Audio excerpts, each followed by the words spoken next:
The driver said, "Y'all better make it light on yourselves and let me have those seats." I could not see how standing up was going to make it light for me. I thought back to the time when I used to sit up all night and my grandfather would have his gun right by the fireplace. As I sat there and waited to be arrested, didn't know whether I would be manhandled or hurt physically or what would happen.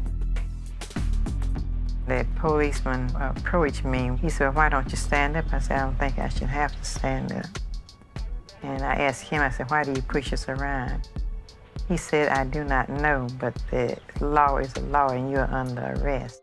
The Rebellious Life of Mrs. Rosa Parks is the first feature-length documentary that tells the story of Mrs. Parks from her radical activism, both before the Montgomery bus boycott to the end of her life.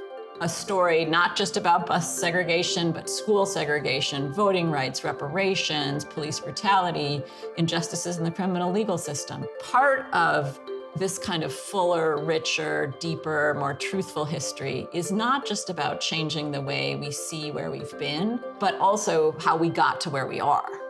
By the time I was 6, I was old enough to realize that we were actually not free. The Ku Klux Klan was riding through the black community, burning churches, killing people.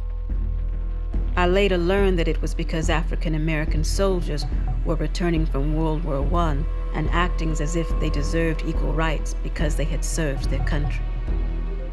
It's been a long time coming for her story to be told. It's the time that we're in, which has only in the last few months come to the surface about this effort to ban history that makes certain people feel uncomfortable.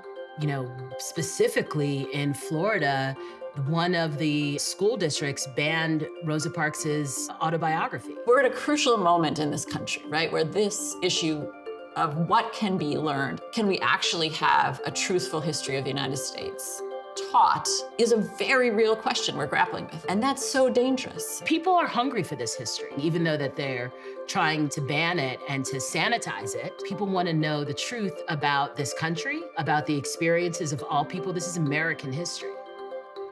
I don't know whether I could have been more effective as a worker for freedom in the South than I am here in Detroit.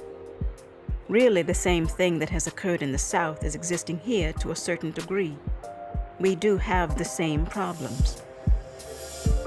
Rosa Parks, to the end of her life, said the struggle isn't over, there's much more work to be done. And I think what young people are doing today around issues of police brutality in the criminal legal system, around climate change in the environment, around voting rights and political participation, around gun control, are saying, we don't like this and we're not gonna be polite about it and we're not gonna let us have business as usual about it.